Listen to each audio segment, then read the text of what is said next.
to order. Mr. Castile, would you please lead us in the pledge of invocation and pledge of allegiance? God, glad to see all the people here today. I hope they have a good day, a blessed day, and I hope that you give us wisdom to make good and great decisions for the county. Yes, Jesus.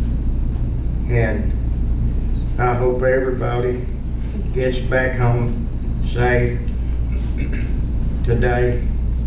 God bless you. Say the Pledge of Allegiance now. I pledge allegiance to the flag of the United States of America and to the republic for which it stands, one nation, under God, indivisible, with liberty and justice for all. Mr. Davies, if you would give me a roll call, please.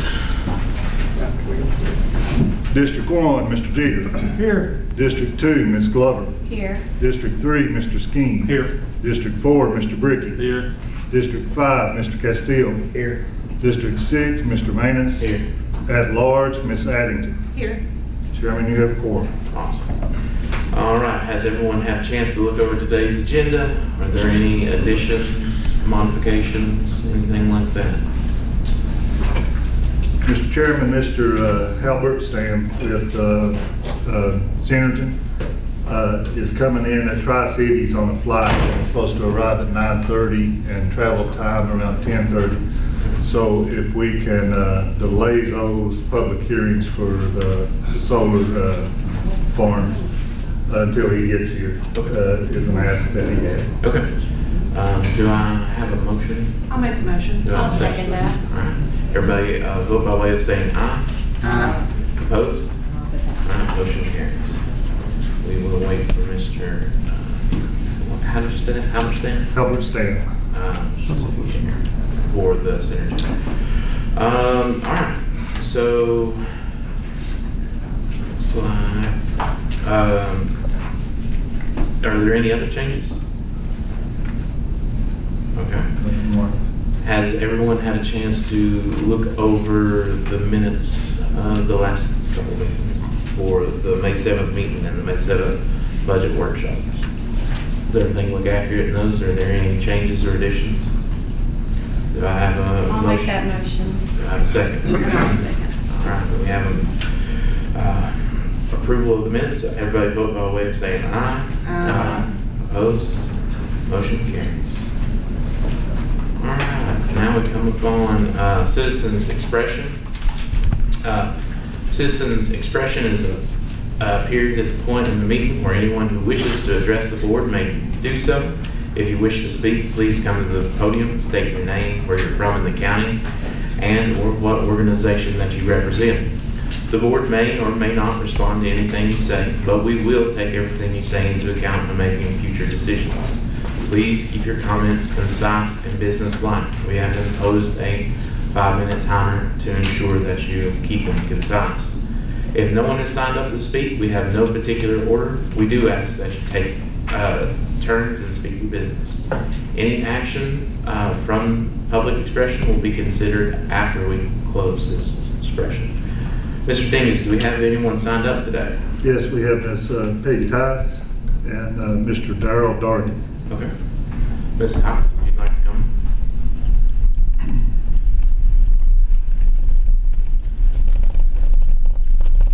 Good morning. Good morning. I'm back and it's a beautiful day. I'm Peggy Tyson. I'm from Snowflake Road. And I'm here against the complaint again about the dirt roads in Scott County. And like last meeting, I think there's 252 miles of dirt roads in Scott County. And I hope and pray one day that I can get up here and say there's no dirt roads in Scott County. But I don't think I'll probably live long enough to see that. But Mr. Kilgore, we need to stay after Mr. Kilgore about getting us more money allotted for dirt roads. And I believe it'd be left up to him because VDOT can't do anything without money. And I guess I'm here today to keep maintenance for Snowflake Road, or all dirt roads, not only Snowflake Road, that is potholes, washboards, bushes, and dust. With this, the hot weather coming on, the dust will be terrible. Thank you all for all y'all's hard work, and you have a good day, and keep Snowflake Road on the 6-year plan. Thank you. Yes, ma'am. Thank you. All right.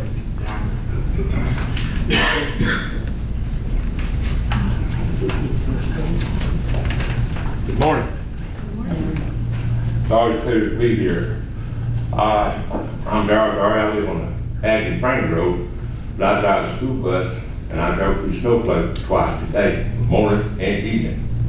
It's pretty rough sometimes, especially when it comes back weather. Tears it up. I got some pictures. I'm driving through tunnels through that. I like to show them to you if you don't care. Pass them around and across the road.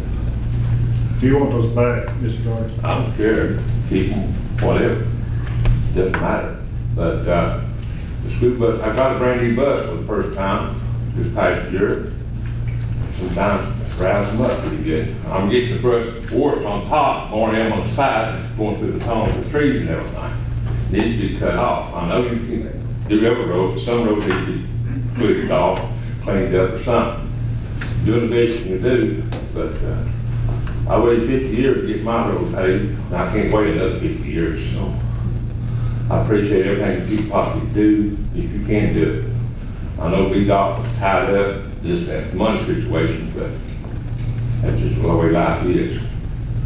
But if you can do anything, cut the bushes or fix the road a little bit, I appreciate it.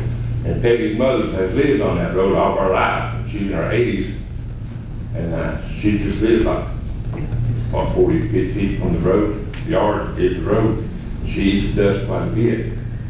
It's on the other end. It's a mile and 4/10 to the bridge. It's a mile 6/10 from DC's Highway 71 to there. It's 3 miles of dirt road all together. The bridge there is great. You don't need no bridge. But the bridge is fantastic. So I appreciate anything you do for Snowflake Road. And that's all I have to say. But thank you. What's your road number on that? 671. Thank you. 671 go from Snowflake all the way to Dungan. And that's the only road that's not paved on 671.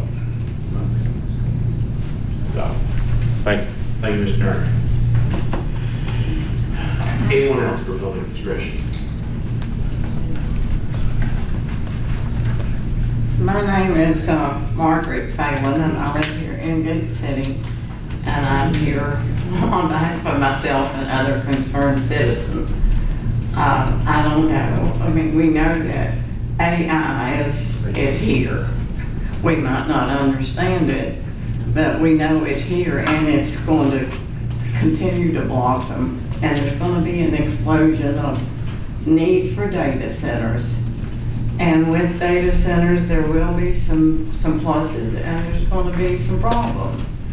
And I handed out, and I have laid up there on the desk for you all, I think, one of these flyers.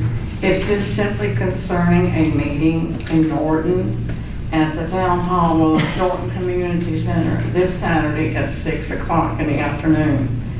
And they're going to have a guest speaker, Ivy Main, who will be there, who will be providing information and answering questions.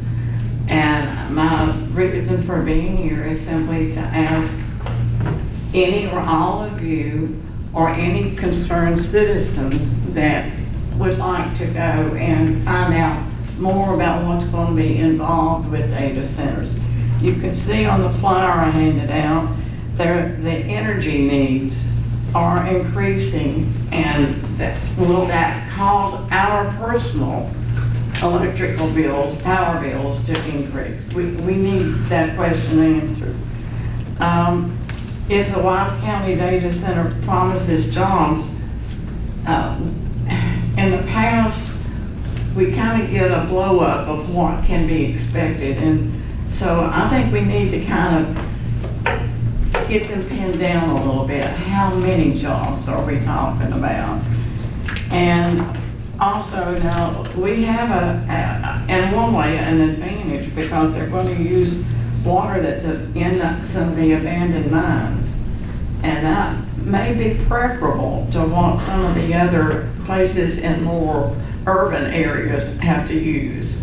But we still want to know, will that water be safe if it's used to cool the system down? Because that's two of the big problems is the amount of power it takes and the heat produced from that, but how much water it needs to cool it. And so we just want to know, will it be safe?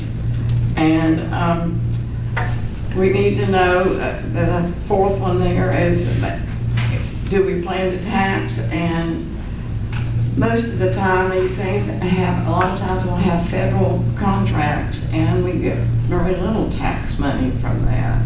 So we need to be careful and ask questions. That's all I'm asking, is for us to gain information and ask the questions before it kind of gets come in and pushed on us. And right now, we don't have any regulations on the locations or the noise or the pollution. And we need to be thinking about that because we will have to be dealing with data centers and it's going to be an increasing thing. Right now, most of them in Virginia are in the northeastern part of Virginia. But they're having some problems up there and they're kind of pushing them down. And we have learned in the past what happens when they start pushing them away from Northern Virginia. They tend to push them to Southwest Virginia. So we want the information, and I'm just asking that some of you, if you will, go and ask the questions. Thank you. Thank you, ma'am. Anyone next?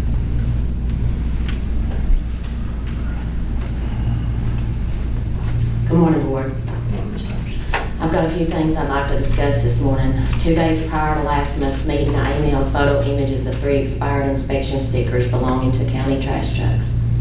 Along with those images, I also sent photos of the subsequent wreck that occurred on April 7th because of lack of maintenance on those vehicles.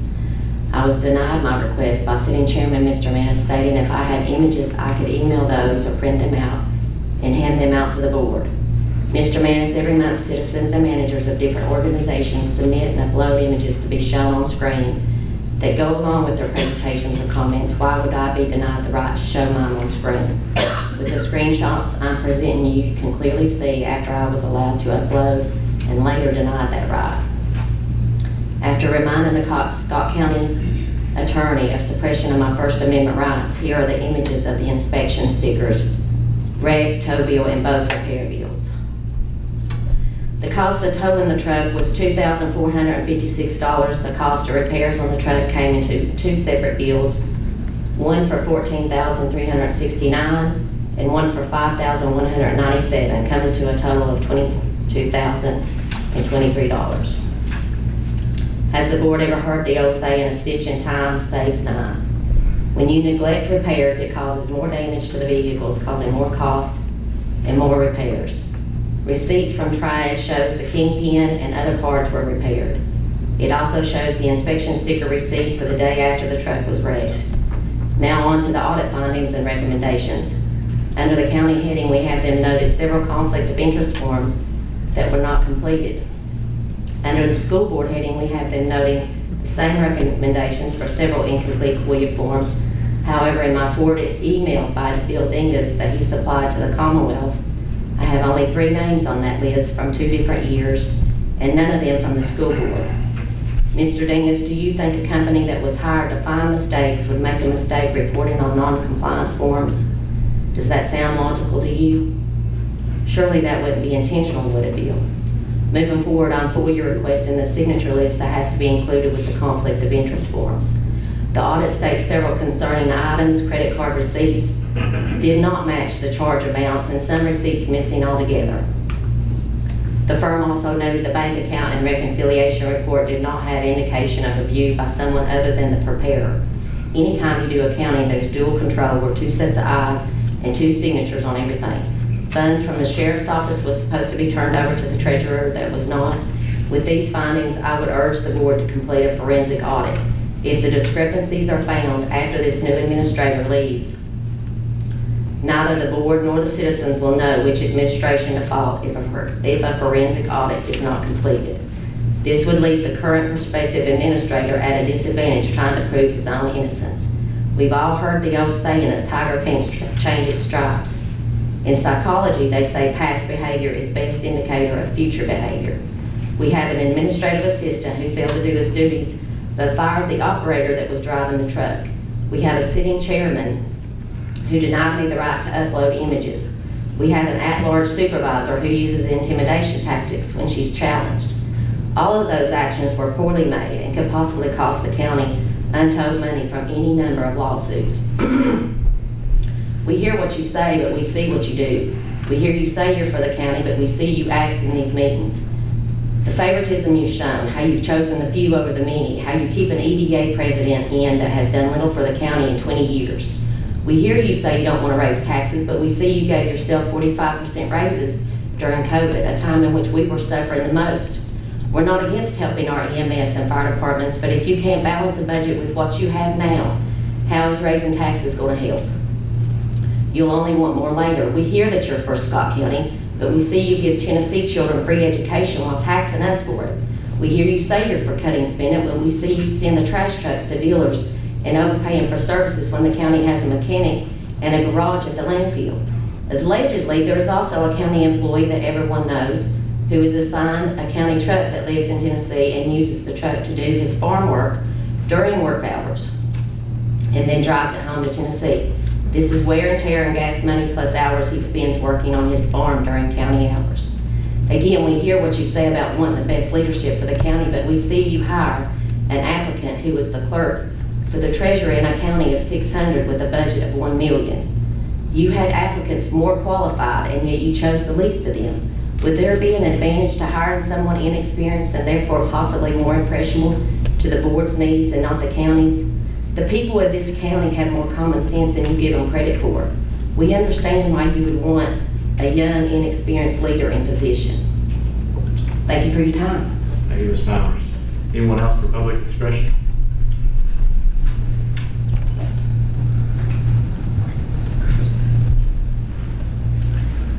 Good morning. My name is Tommy Johnson with the Weber City Fire Department.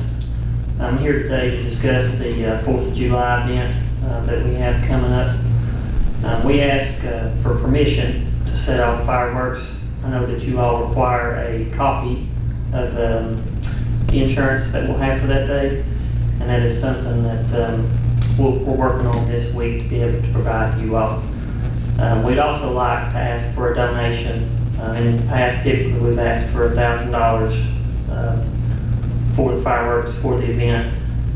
Anything you all can do to help us, we'd appreciate it. Thank you all. Mr. Johnson. What was your first name, sir? Tommy? Tom. Yes, sir. Thank you, sir. Thank you. Anyone else for public expression?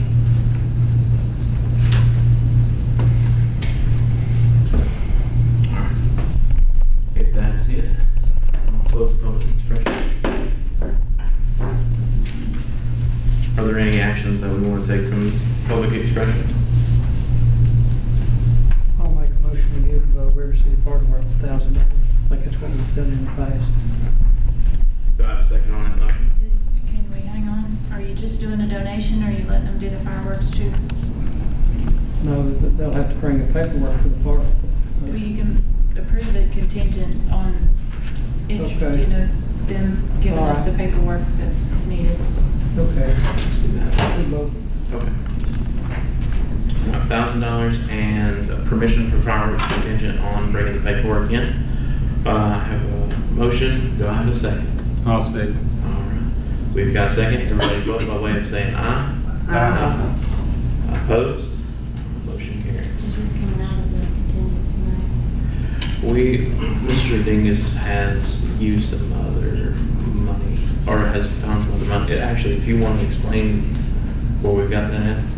We had earmarked the board's contingency to, for DSS to, on a gap they saw coming up. They're going to have all of that. However, under the county administrator's line items. There's monies left over where Frida's left. There's some travel and some other monies. That $1,000 for this and maybe $1,000 for the other thing that you're going to be considering later today can be done. Any other comments or motions coming out of public expression? We'll move on to public hearings. First on the list is public hearing to receive comment for the proposed secondary 6-year plan for fiscal year 25-26 through 30-31 in Scott County, and on the secondary construction budget for fiscal year 25-26. Mr. Sutton. Good morning. Okay, so just to start, as you recall, last month I was here and we had a work session where we discussed the what road to add to the 6-year plan, and you all voted at that time to add Dean Hollow Road, the section that's up there, kind of in the middle. That was kind of the orphan road, I call it, the orphan section of roadway. Was previously on the plan some years ago. There was a right-of-way issue. Now we do the rural rustics that don't require the right-of-way, and so we would be able to construct it now without any required right-of-way. So we went back and we updated the plan on the paperwork through our staff in Bristol that manages that for us, and today I'm bringing back the plan. So, Mr. Chairman, if it's okay with you, real quick, I'm going to just give a little recap of the entire plan, and then you can open it up for the hearing if you would. Okay, so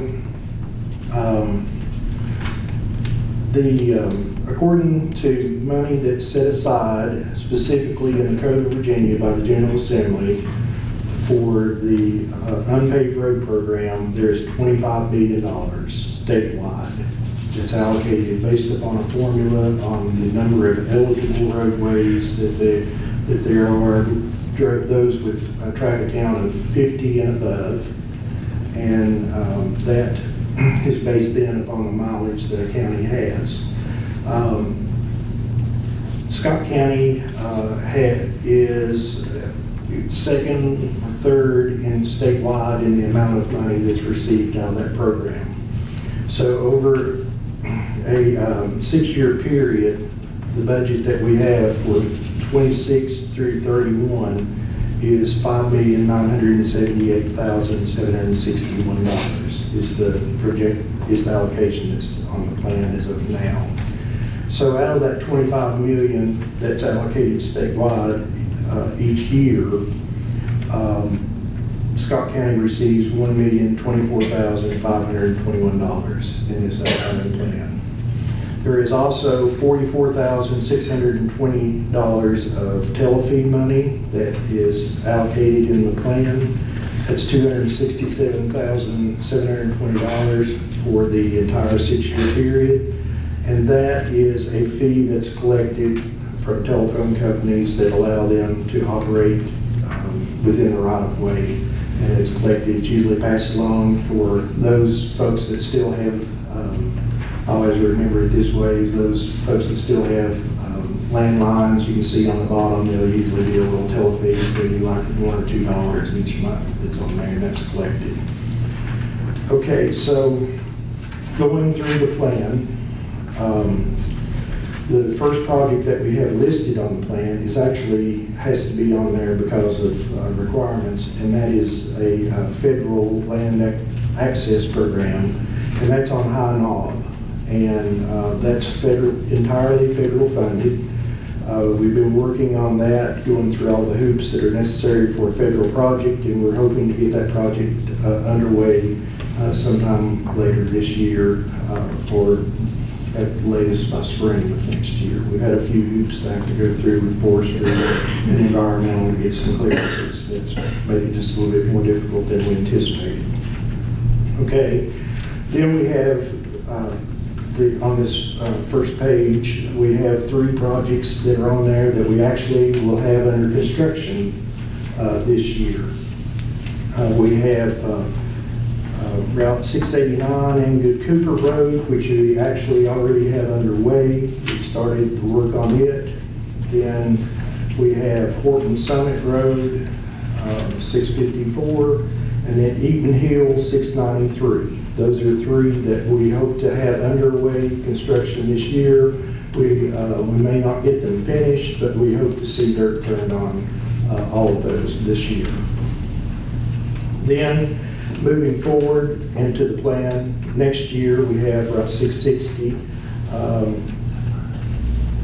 I'm not sure, some of you may know what the road name of that is. I don't have that on this list. I'm not sure, it's near, it runs into Deerfield. It's Route 660. Then we have Route 641, and that one is on the list for next year. 697, that one is on the list for 27, is when it would be, start work on it. Then we have Route 716, Chestnut Ridge. That one would go to construction in fiscal year 27 as well. And as a reminder, our fiscal years start in the beginning of the July. So, as probably your all's does too, when we say fiscal year 27, then it could be sometime after July of 26, whenever the work on that would begin, as an example for those. Then we have Route 892, Pittman Lane. That one is also in fiscal year 27. Then we have Route 895, Phelan Hollow. That's in fiscal year 28. Route 650, Fincastle Road. That one is in fiscal year 28. We have Route 821, Quail Run. That is in fiscal year 28. Then we have River Bluff Road, Phase 2. That's in fiscal year 29. Then another section of Phase 3 of River Bluff Road. That one is also in fiscal year 29. Route 624, Beeline Road. That one is in fiscal year 30. Then also in fiscal year 30 is Route 671, Snowflake Road. So, Ms. Peggy, I hope you heard that. Did she leave? She's still there. Okay, all right, so it is in there in the plan. She was concerned last time, thought we were taking it off. Route 669, Mineral Hill Lane, Phase 1. That one is in fiscal year 31. And then we also have Dean Hollow Road, and that one is listed in fiscal year 31 as well. So that is the projects that are in the plan. We have the telefeed money set aside and some cost centers, as we refer to them, that can be stored and used for things such as engineering that might come up that we might have to look into, doing studies and so forth, and then also with countywide rural additions. We're banking a little money there as time goes on. We have $95,000 in the bank at this time, and that's roads that are not in the system now, that if you were to choose, it'd have to be a small project, but that's some money that could be used for that. Again, if you were to have a road that you wanted to bring in, I know the county's strapped for budget and everything, but some of the best ways of getting roads taken in is to do a revenue sharing type of project. You get a dollar for dollar match on those, and those projects are eligible for that. Okay, so that's a summary of what we bring to you based upon the work session that we had last month.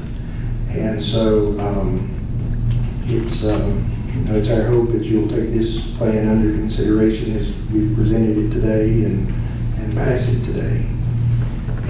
Mr. Chairman, after we get done, as I mentioned to you, I have another appointment I have to be at, but I would, I don't have a full report like I always do, but Ms. Glover asked last month about an update on mowing plan, and so if I could, real quick, I was going to give a little update on the mowing.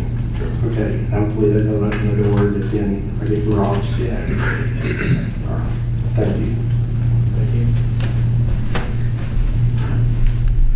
Public comment. All right, we'll open public comment for 6-year plan.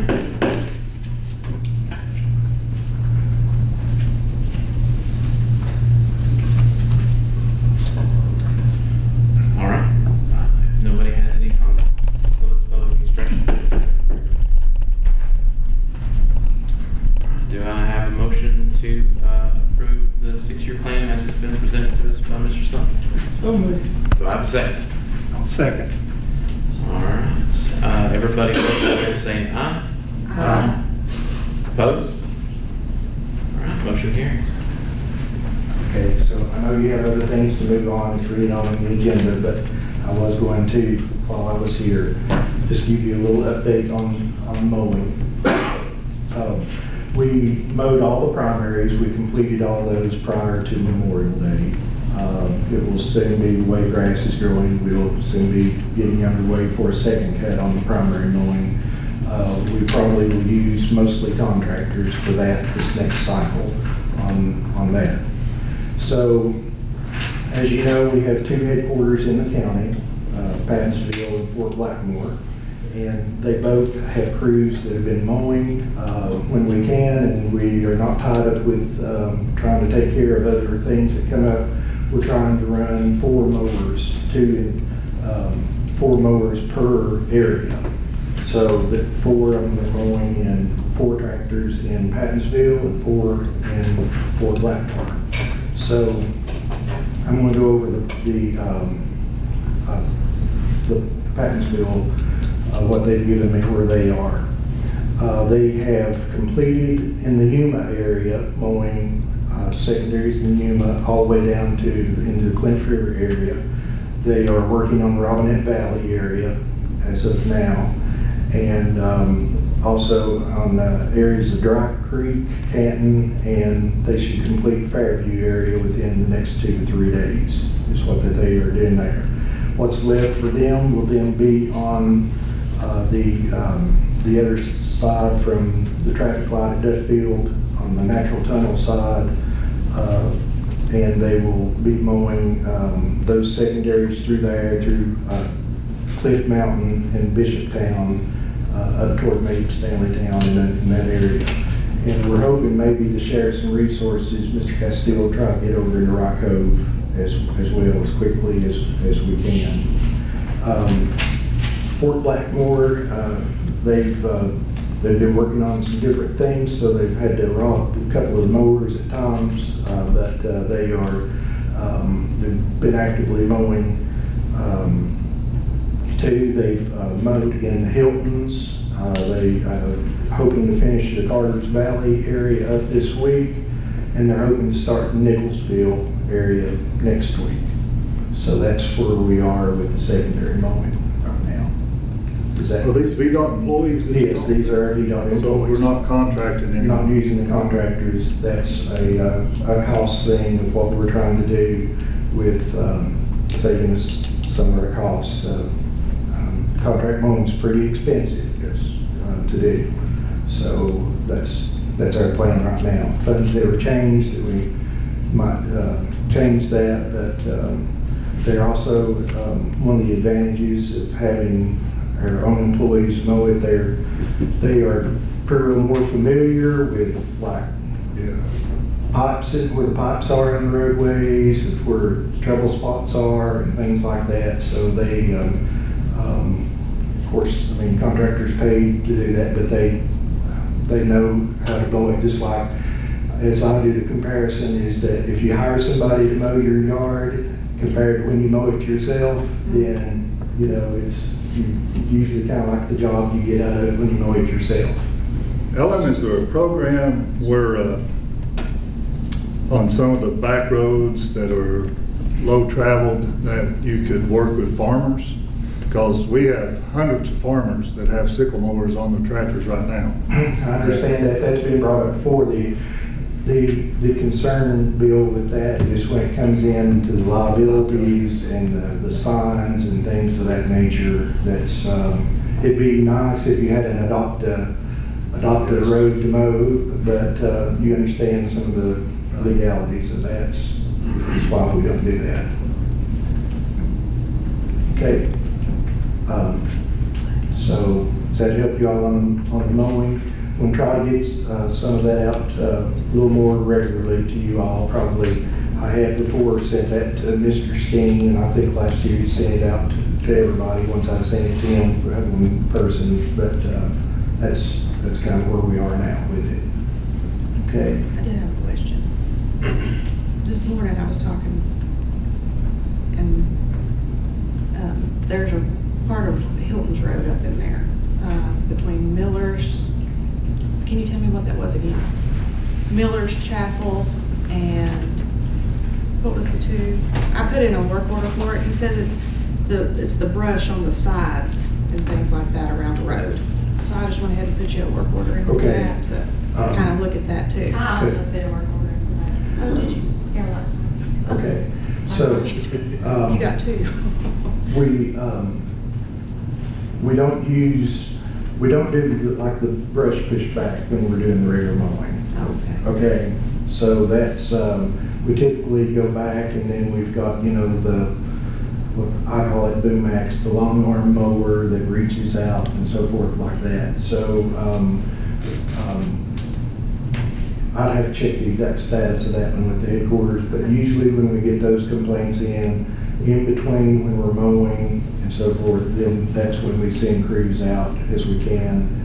We have to have like a shadow truck with them because that tractor is moving up, backing forward, backing up and so forth like that. And we have to have like a trimming crew to kind of square the cuts up as well. So I will check on to see where that one is on the plan, but that is definitely, we're aware that we have lots of needs of that everywhere.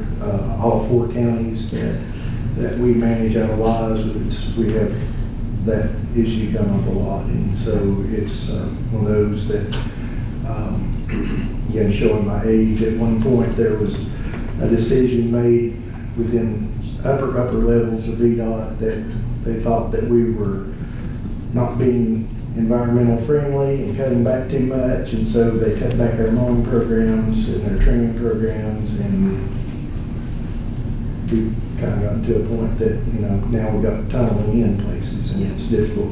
Once you get behind on that, it's hard to ever get caught back in. But we do try to get to the trouble spots that we were made aware of as we can, and I'll take this one back and check on it. You're welcome. Mr. Sumter, while I've got you here, on Fraleytown Road, we had talked the last meeting about that, and I had emailed you about that, but I just wanted to make sure we...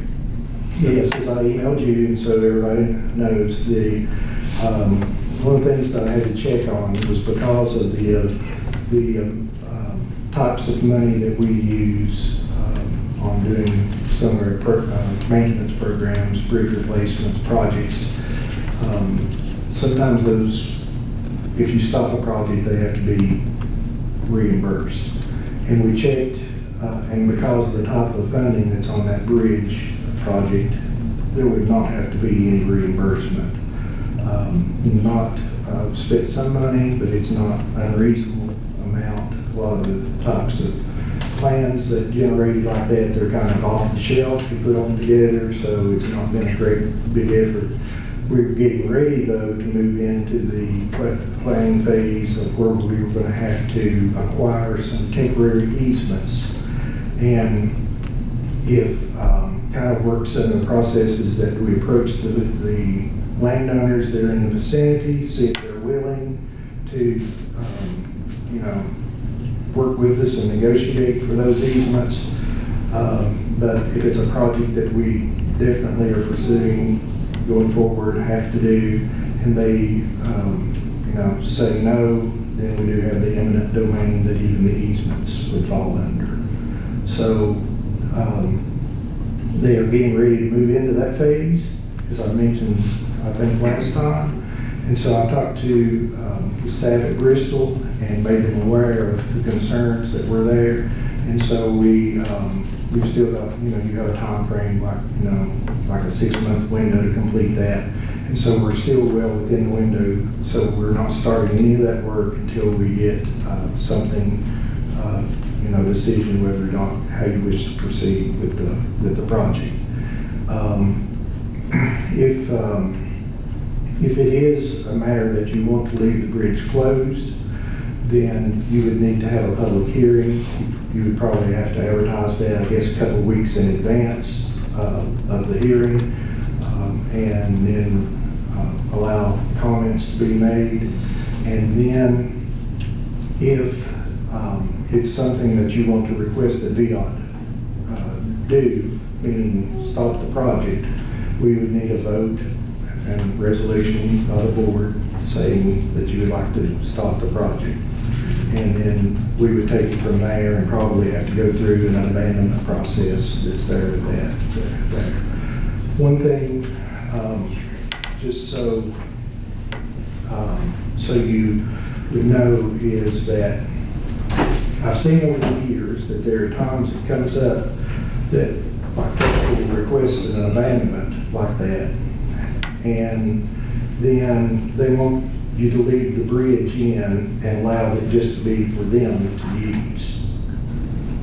So be like, okay, well, my farm's on both sides, so leave the bridge and I'll put a gate across it and we can't do that in that case. That's something that you need to be aware of, because it would be a structure that would be like, if we left it and it'd be in a condition that it didn't fall or whatever like that, what liabilities would be there, with us leaving. So if we were to stop the project, abandon the road, the bridge, then at some point the bridge would be removed. It would be like an open ford there. So if you decide to let the project continue, unless you just wanted to voice something in support of continuing the project's already underway. You would not have to take any action. So we would only need an action by this board if you wish to stop it. Is that helpful? An explanation of that? Yes, sir. Okay. Any other questions, Mr. Sumter, while we got him? Mr. Daugherty left some photos of the road conditions on Snowflake. Okay. I'd like to leave those with you. Okay. I think all the rain we've had this year is, Yeah. Flushed it out pretty good.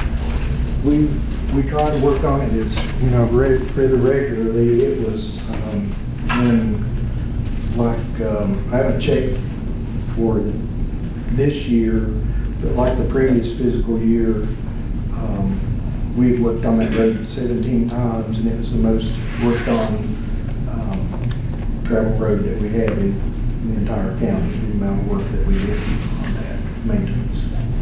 So we try to keep it up as best we can, given the other 250 miles that we have inside the Okay. Anything else for me? Mr. Sumter, I've noticed the bushes have really grown this year because of all the rain, and especially the last 2 months.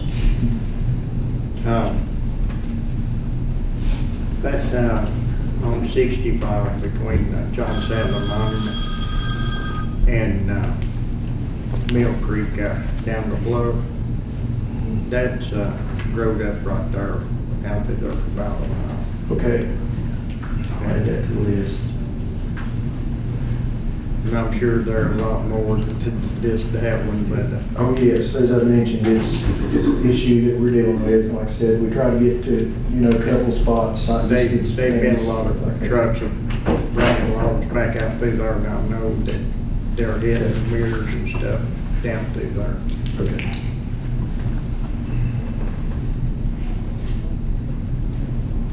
Okay, we'll get checked out. Okay, thank you. Okay. Thank you, Mr. Sumter. Okay, Appreciate your so If it'd be okay with you, I'm just thinking ahead so you all will know. At this point in time, I think you've got your new administrator coming on, and I'm sure you're going to be busy there. So I'll probably plan on coming back in September. Is that all right? Was that where, of course, y'all can send things to me as you need, but we'll just plan on me being on the agenda if that's all right with you all for September to come back and give my next quarterly report. Okay? Sounds good. Okay. Thank you, Mr. Saunders. Thank you. Y'all have a good day. You have a good day too. Thank you.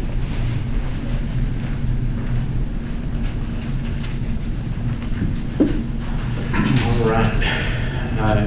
Given that the Centerton folks still haven't all gotten here, we'll continue on with unfinished business and wrap back around to the rest of these public hearings. Unfinished business, section 8A. Dungannon July 4th celebrations funding. Mr. Bings, I believe they requested $1,000. Is that correct? Yes, sir. And is there enough funds in the county administrator travel budget for the previous fiscal year to cover? Yes, sir. Okay. All right. Do I have a motion? I'll make a motion. All right. Do I have a second? I'll second that. All right. Everybody vote by way of saying aye. Aye. Opposed? Motion carries. Great. That was easy. Moving on to new business, erosion and sediment control ordinance, Isaac Stanley.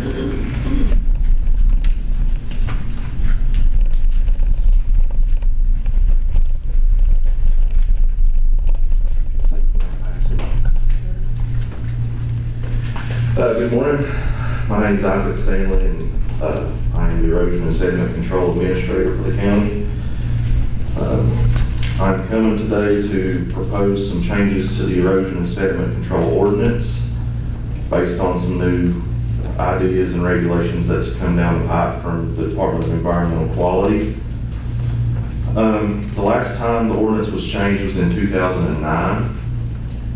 And before I present the changes, I need to give you a little background on the permitting process. So 10,000 square feet is our threshold for permitting. So anything below 10,000 square feet is exempt. And anything above it requires a permit. And that's for land disturbance, not structure size. So if it's above 10,000 square feet, it falls into two categories. You can either have a permit that requires an erosion and sediment control plan from a licensed engineer, or it's what's called an agreement in lieu of a plan, which does not require an engineered set of plans, but it is an agreement between the county and the administrator, which is me, and the landowner to follow and comply all ENS laws. Okay, so everybody should have a copy of the revised ordinance, and I've highlighted all the changes I've made. It's not very many, but the biggest change is adding farm structures into the agreement in lieu of a plan. As it stands right now, farm structures require a plan from an engineer to be permitted if it's above 10,000 square feet. So DEQ is now allowing farm structures to be in the agreement in lieu of a plan, which does not require an engineered set of plans, but it will require them to come in the office and fill out some paperwork. So that is the biggest change. If you flip over to page 4, I have added the definition of a farm structure, and that came straight from DEQ. It's a structure on a parcel of land with a total impervious cover percentage, including the impervious cover from the farm building or structure to be constructed, of less than 5%. Impervious meaning water will not soak through it.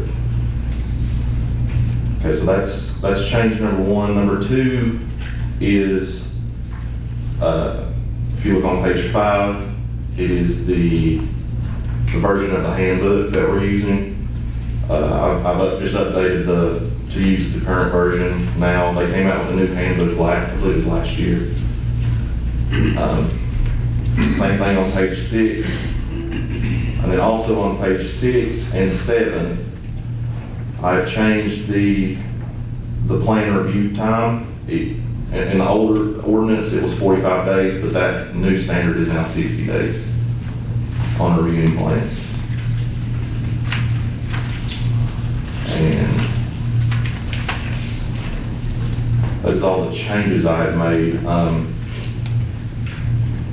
And there is a second part of this, but Isaac, on the farm structures, current process is someone's building a house or a commercial building, they go to the building official, get a building permit. He tells them that there's prerequisites, one of them being the soil and water. right. Okay. Farm structures do not require, or like barns, don't require a permit under the building code. Mhm. So how do you see that you're going to be able to enforce this? I think it'll be tough, honestly, I do. But it's just gonna be one of those things. I don't see many people coming in and getting a permit to build a barn. Yeah. But it's one of those things, if I'm out and about checking other sites and I see one, then it's gonna have to be, it's gonna have to be permitted. Because it's not in compliance with the law. Are you recommending the be 0? I would recommend 0 on the fee. Because with the agreement in lieu of plan for like a single family, like a house, the fee is currently 75. And if you all approve these changes, you'll need to set a fee for farm structures, in which I would recommend be 0, but that is up to you all. Do you have any plans to meet with groups like Farm Bureau, Cattle Association, or some of those? I can. Inform. Yeah. I'm sure people would want to comply. Right. And they don't realize, most people don't realize that that's a thing until they go try to get their building permit. Right. So, some education might be helpful on that. Yeah.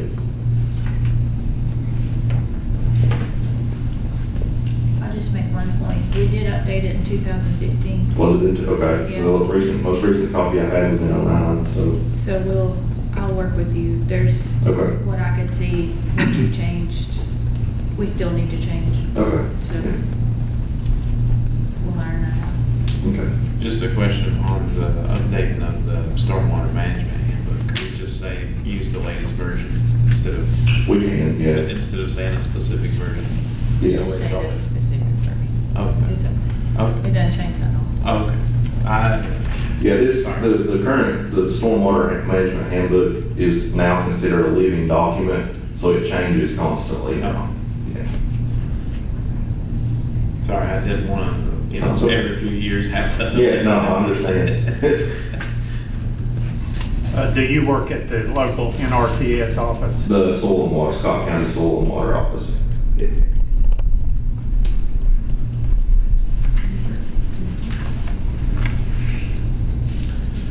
The county's obligated to, we have a soil and erosion ordinance, and the county's obligated to enforce that. We contract with the conservation district, and they do the conservation district stuff, plus our ENS, and the county pays them to do that.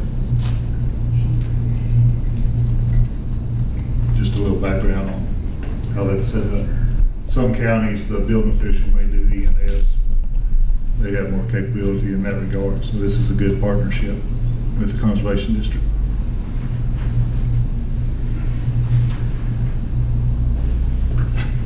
I was one day at a place, and it's been about 5-6 years ago. The guy had locked it. He'd waterboarded it. He took it, forestry department signed off on it. And he done a little grade work down there.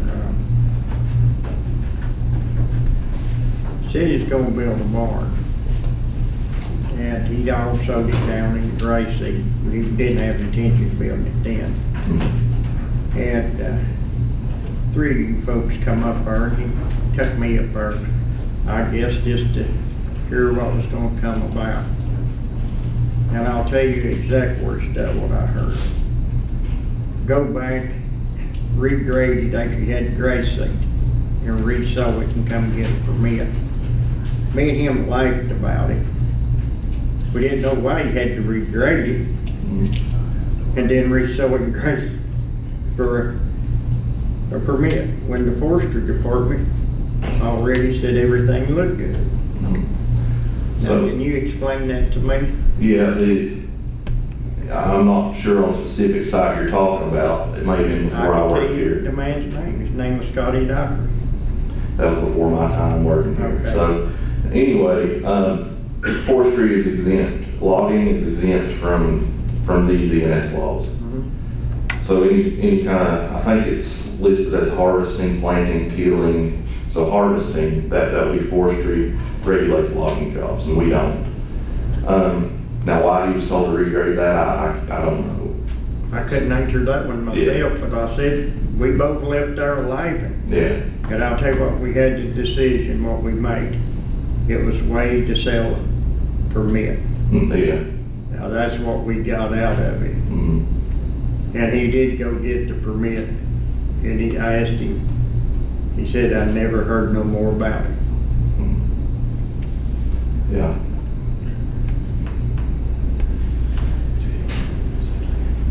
Just, when you're ready, need a motion to authorize advertisement for a public hearing to amend the ordinance. Mr. Chairman, since this was just presented today, I'd like to have some time to look at it. And Sure. should we table it till next meeting? We can, we'll table this till next meeting. Thank you, sir. Appreciate you giving that.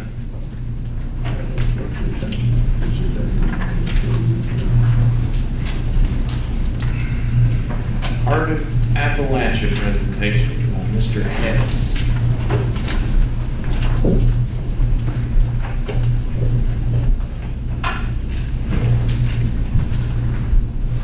Is Mr. Hess not here?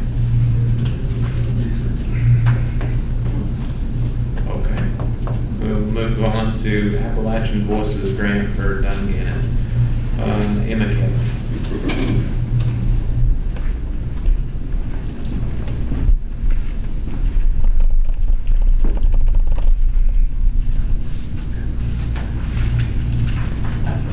This will, yeah, so the right goes forward and the left one goes back. A little bit quicker. Good morning, my name is Emma Kelly. I am the New Economy Program Manager with Appalachian Voices. We've been doing work in Scott County for several years at this point. Our local office is in Norton, although I'm a Lee County girlie. And we like to pop up every couple of years just to give an update to the supervisors on what we've been doing. So a little bit of background about Appalachian Voices. We are a regional nonprofit going on 28 years. Our headquarters is in Charlottesville. Like I said, our local office is in Norton. We have offices in Boone and Knoxville, but we also work in Kentucky and West Virginia with remote workers. Our work largely centers around community-based economic development, ensuring access to affordable and reliable energy, and environmental conservation. I've listed some of our notable projects, including our Community Strong work, which I'll talk in a little bit more detail on here in a minute. We work in 5 communities, including Dungannon, and it's been several years of community listening, data mapping, resilience mapping, and just generally getting a base set for actual project implementation. We also recently concluded our first annual solar summit at UVA Wise. It was a big festival. We had utilities, we had solar developers, local business leaders, local residents, and it was just more of an informal gathering for folks to learn about solar energy and how it can contribute to our local economies. I also wanted to highlight some of our policy and economic wins. Some of these are not so recent. You see 2015, but we were vital in the creation of the Abandoned Mineland Economic Revitalization Fund. We've been doing consistent work with the stabilization of the black lung excise tax to help provide benefits for miners. And then as an example of how some of our legal work trickles down into concrete projects, we were able to help secure over $250,000 for the cleanup of abandoned tipples over in Norton and Pennington Gap.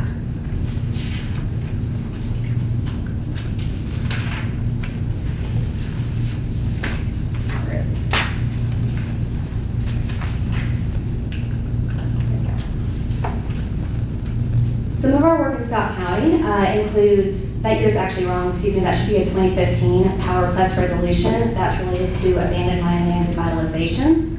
We also worked with the county back in 2019 to help secure your Soul Smart Bronze designation. We have the plaque on the wall there. For folks who aren't familiar with Soul Smart, it is a national accreditation program to help localities prepare for clean energy projects. It includes technical assistance, site assessment, assessing the workforce readiness, assessing the state of the infrastructure, and then making sure that all of that is up to date and ready for actual project installations. We are also working with resilience hubs in light of the recent disasters that our communities seem to be facing repeatedly, multiple times a year. So we're looking specifically at the Appalachian Sustainable Development Building in Duffield, and then working with the town of Dungannon for that.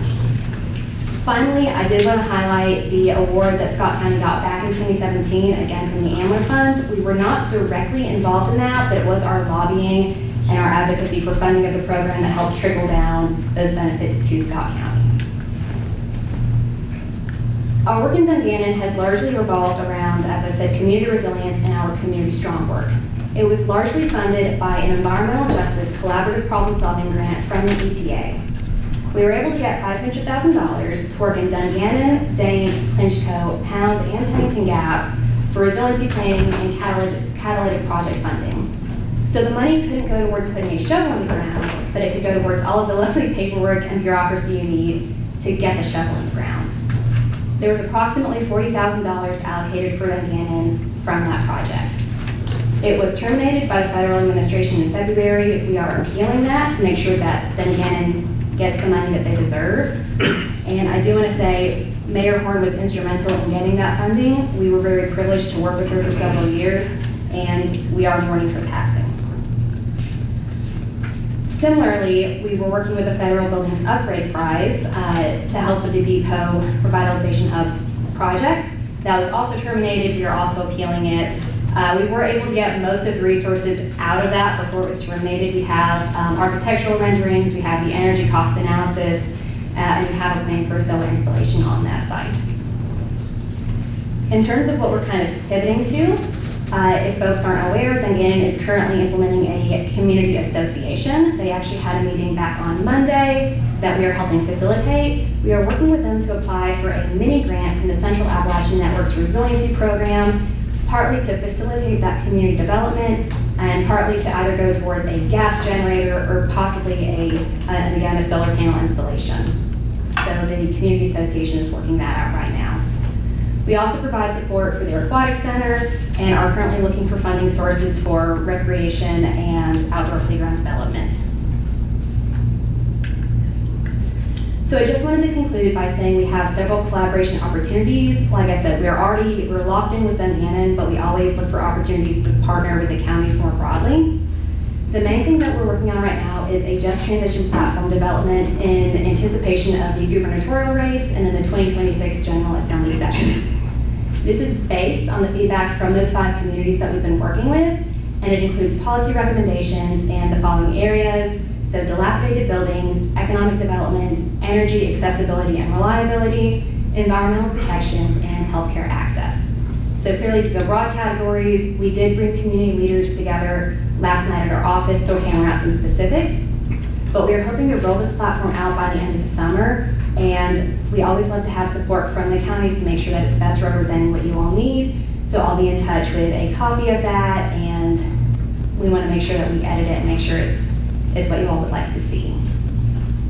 We also offer unwilling technical assistance. We have expertise in federal, state, and private grants, especially like I said, around energy and around climate resiliency. So if there are any projects that the county is working on, that's what my job is. I'm paid to write grants and manage projects.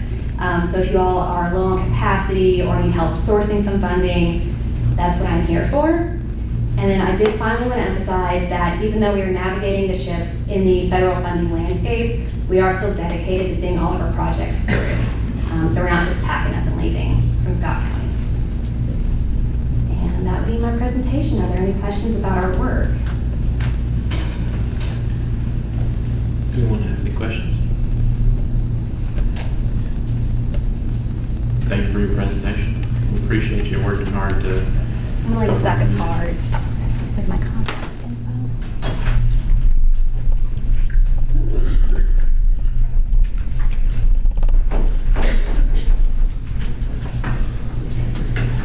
Mr. Halberstam came in, however, I go ahead with the Keith Memorial Park. We have several people here. Okay. To watch it. Okay.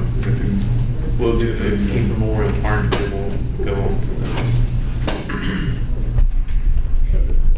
Good morning. How are you? You can be at ease. I didn't come after you for money, so dodged the bullet this time.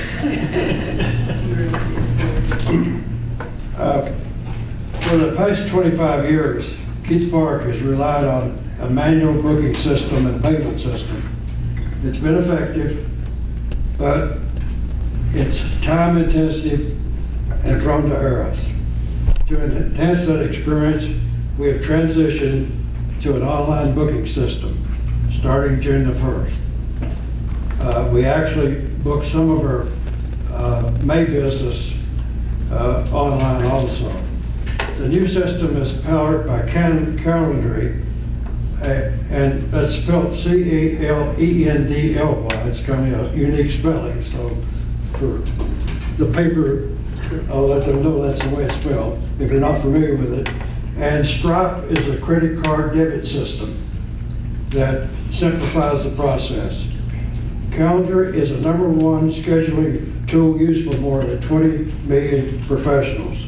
Stripe is an online payment and processing system that takes debit cards, or their debit card processing platform. Funds are transferred directly from the credit card to our bank account. And from our bank account, those funds are downloaded into our financial reporting system, Quicken. Quicken reporting provides tax audit information and also other key financial operational data. We brought up Calendar there, you'll see it. If you can buy something on Amazon, you can definitely book at Keith Park. There's options up there anywhere from 8 hours to 12 hours. So if you'll pick one, we'll go to the next option. Then all you have to do, the highlighted, you're gonna have to get to the right month. Yeah, the highlighted, any highlighted date you can pick. Click again, then you pick your starting time. 9 o'clock. Next, you fill in your profile information,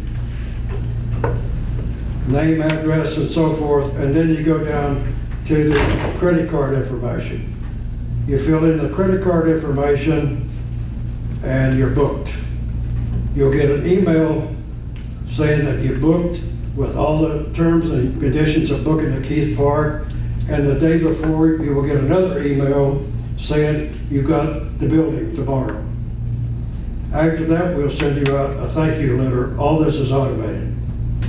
In addition to that, we also send a text the day before so we have communication with the customer. We've been through a lot of processes, and we've operated under we challenge everything for the best way to find a process. Arguments, texts, a lot of stuff go back and forth to try to find those processes. And we've refined a lot of processes in the last month. We have booked, listen to this, we have booked 44 customers already since we went online. We've had 1 cancellation. And we can handle cancellations just like Lowe's when you take a bulk back. We'll put it back on your credit card. Any questions? How soon do you need to cancel if you got it? I don't know why we canceled. It's the customer cancel. Is there a vetting process, Larry? Like if Diablo Outlaw Biker Gang booked it, is there a vetting process that you could deny a renter? I don't understand.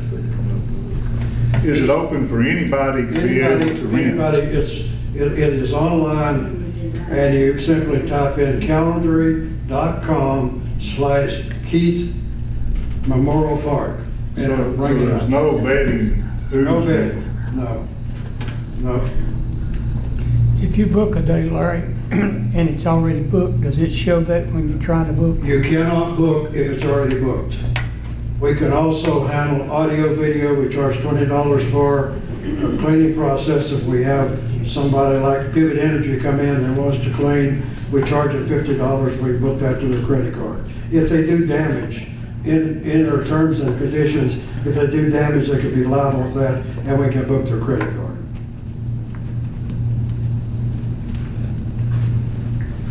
Other questions? I love, I've used Calendar before for a lot of things. And It awesome. works slick. Before Tommy Green, who's our treasurer, we would send out an invoice. Betty Sawyer was doing the booking, and we send out an invoice. Then we'd get maybe 50 of them to come back in pretty rapidly. Then you got 25%, they're getting close to the window of booking. And then you got the 10%ers who want to bring it today of the thing. And then the worst case is, we've had 3 or 4 this year, they say they've got it, they take up a slot and they don't show, and we don't get money. So all that's been corrected with using this. It works well. The policy says, and one of the steps in the booking process says, you have read the terms of agreement and you agree to them. Also, we have put in a Wi-Fi lock on the ramp door. We can lock it remotely and unlock it remotely. And part of that text is telling the customer which door to use, and the process of turn the lights on, turn the lights out when you leave, and send us a yes back to that text saying you vacated the building. So we think we got most of the bases covered, but every time you think you've got everything covered, here comes another wolf out of the woods. Any more questions? Okay, today, several of the senior citizens have come down to the meeting. Their volunteer work at Keith Park is Dodge efficient. We run a lean, mean machine up there. All revenues that we collect are reinvested in the park, saving the taxpayer money. 5,000 people use that building. I've said this before here. It is one of the best investments Scott County has. With that, I'd like to acknowledge a couple of people with us today. Tommy Green, if you'll stand up, Tommy. Tommy has been treasurer for 20 years and made multiple trips to the post office and the bank. And don't forget, that's his gas money, not out of money we collect at the park. That's a freebie. Cindy Green, she's been decorating the building for 15 years. The reason that building is so pristine and seasonal is because of Cindy. Does a great job out there, and she's one of my toughest critics. If I get by Cindy, I can get anything done. Also, Alma Bankman is with us. It's a new position we created. Alma, if you'd stand up, please. We created, it's the cabin rental coordinator, and she's the one that sends those texts out and unlocks the doors and so forth. Also, I'd like to mention her granddaughter, husband, has helped us with setting up the parameters for all these programs. Ethan Bowman. He's in medical school up at the University of Charleston in West Virginia, and he's found time between his medical studies to help us set up all this program. He's done an excellent job and spent a lot of hours on this, as well as all these other people, because all of us have to learn to operate all these systems and get the reports and stuff open.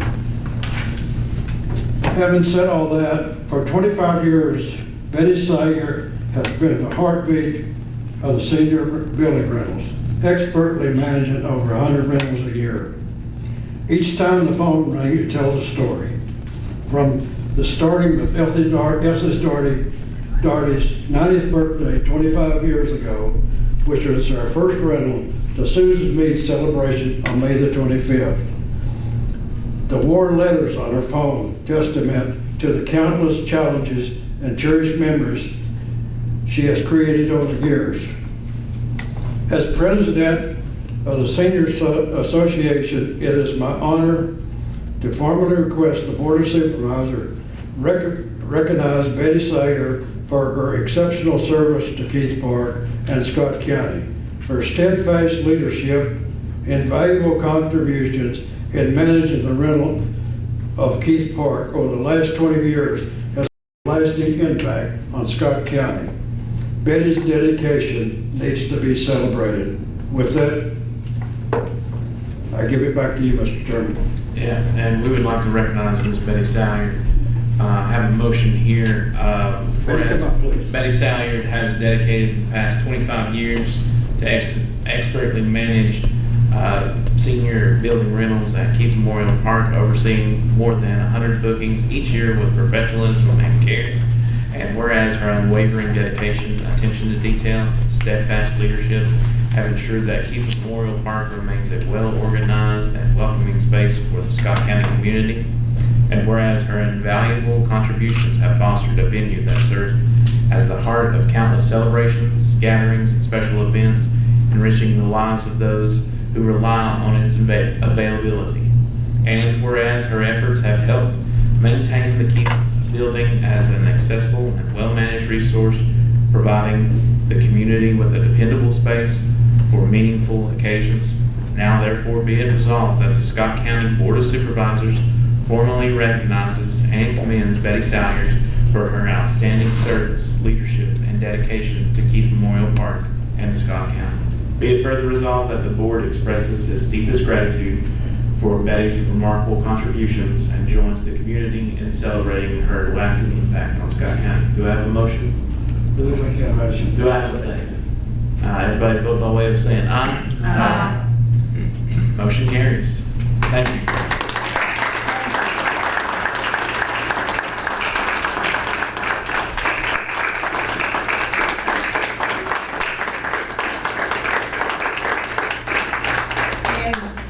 In 1997, I'll just make a few remarks.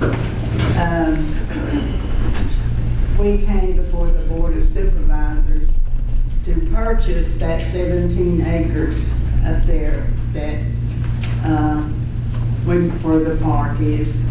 My brother-in-law was the instigator on that. He had retired from work, and that place was in front of the school and the old house, and everything was grown up. So it was his challenge to all of us to help. And so over the years, I've seen it grow, and we do have the ones like we're saying, Tommy and Cindy and Larry, and when Joe passed, Larry was right there to fill in, and he has been a gracious leader and has given a lot of his time too. And then as I grow older, I can't do as much as I've always done. So I'm pleased that he's got all of this working for us now, and it will be carried on, and I hope to see that happen.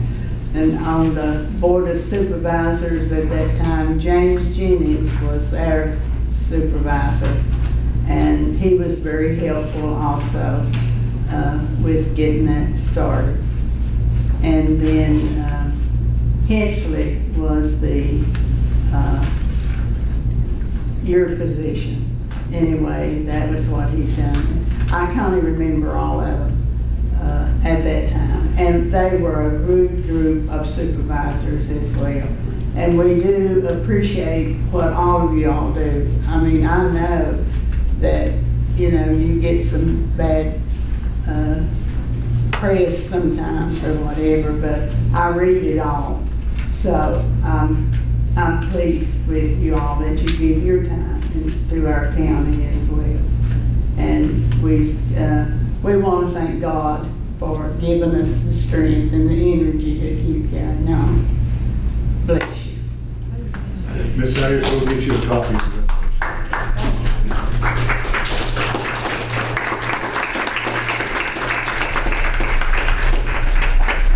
All right, we're going to take take a quick 15-minute break to allow Synergen to set up their presentation. So, we'll reconvene here. We got everybody? Yeah, we got everybody. With the public hearing for a special use permit submitted by Synergen Solar for tax map 62-8-73 near National Canal Parkway, Duffield, Virginia, to use the parcel as a solar generation facility. Mr. Williams? Yeah, so.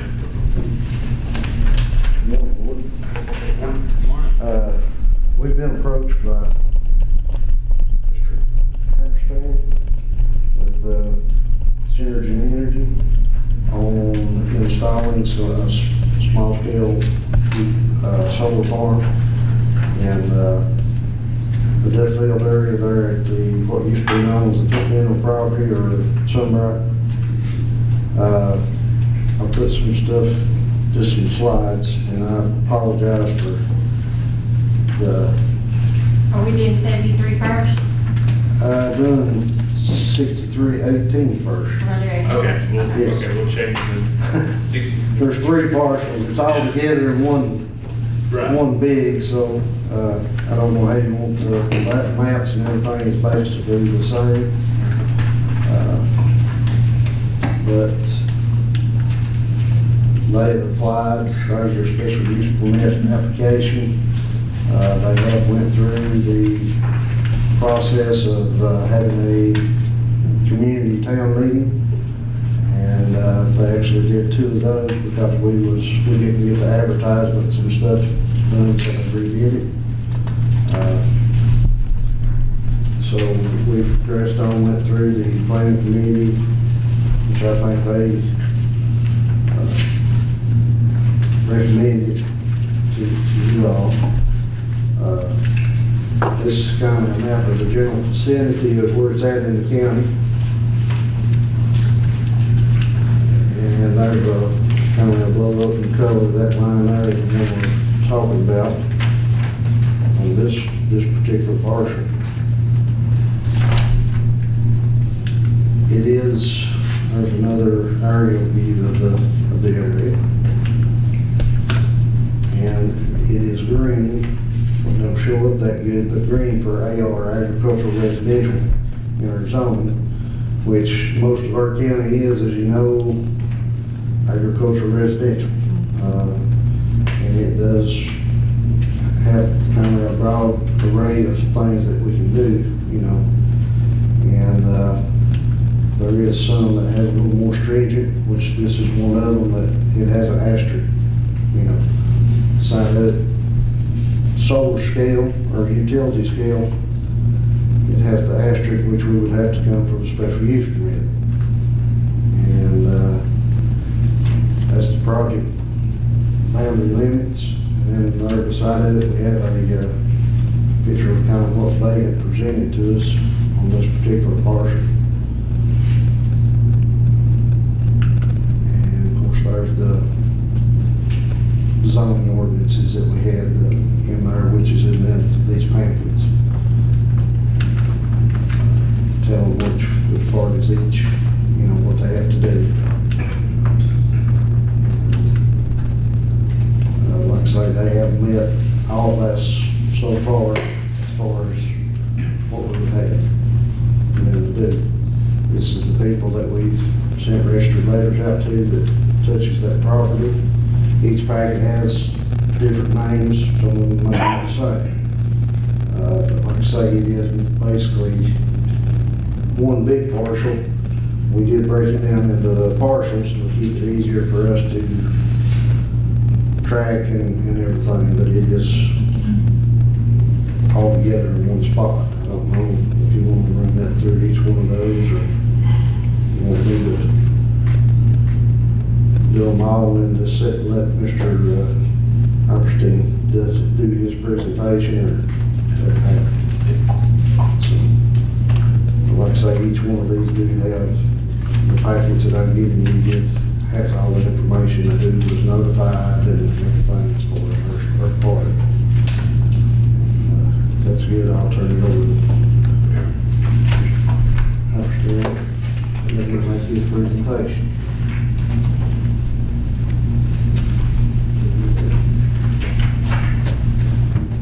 Thank you. Thank you, Chairman Ennis and fellow supervisors. I appreciate the opportunity to present about these three applications for shared solar facilities on the former Sunbright property. Before I jump into the actual project itself, I just want to do a little background about our company. We started up about 9 years ago, and we focused primarily on community solar on brownfields. First project we did was the largest operating brownfield project in the state of Maryland's community solar pilot program, which is around the same size as this project. Around the same size as one of these projects, I should say. It won Project of the Year from NBC, and was also selected as a case study by the Maryland Department of Planning. It was on a Class 3 fill site. We also did a project after that up in Maine on Warren Air Force Base. That was an EPA Superfund site. There were some groundwater issues on that site that had wells for monitoring. That would be less space to allow for annual inspections to be able to continue, as well as gas vents, probe vents that we left space clear to be able to leave access for continual monitoring. We also did a project in Maryland. After that first one, we did another project on a landfill in Harford County, similar size project, one of these projects as well, that actually just is finished up construction now and should be operating within the next couple months. We did another project up in Maine as well, and there's actually two projects. One was not a brownfield, and one was on landfill in the city of Caribou. So we have a lot of brownfield experience, and we'd like to identify these types of properties because we feel they make sense for solar, a good reuse for a property that doesn't have otherwise any good good use for it. So this particular project is located outside of Duffield. This is kind of like this is a 5-mile radius area where you can kind of see everything around it. These are all the property owners in the vicinity that were sent out notices to. And this is a little bit of background about the property. It's a former lithium tailing site, pretty much, that has a cap on it. And the main thing with that is that obviously we would do a ballasted racking foundation so that we don't disturb the cap in any way, and to work with DEQ on that. And it's really a great property for solar. Just a little bit of a couple more slides about the actual project page. This you kind of see like the overall Sunbright site, not just the area that we're looking to use, but kind of all different parcels that were in use that were mined over the years. This is just the landfill portion on the bottom there.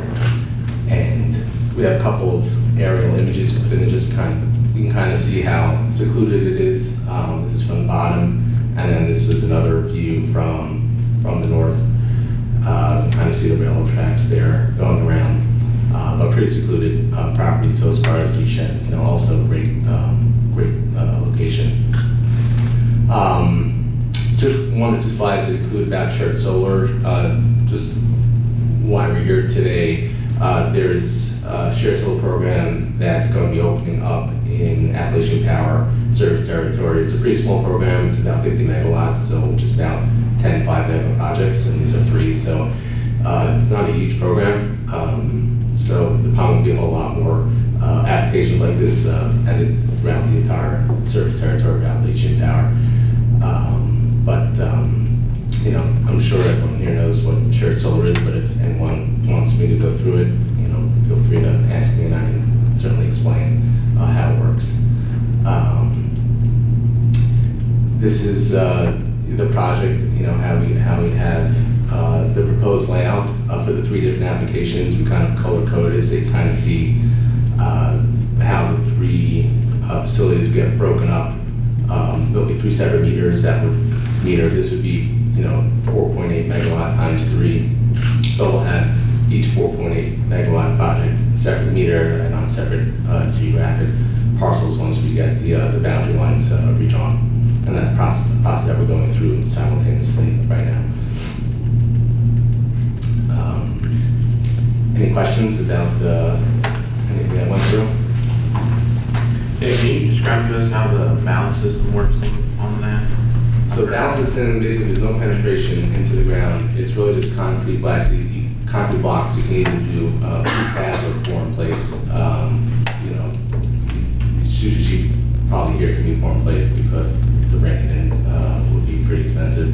So it's really just concrete blocks that sit on top of the ground above grade, and they weigh down the tables that the panels are attached to, so that they're secure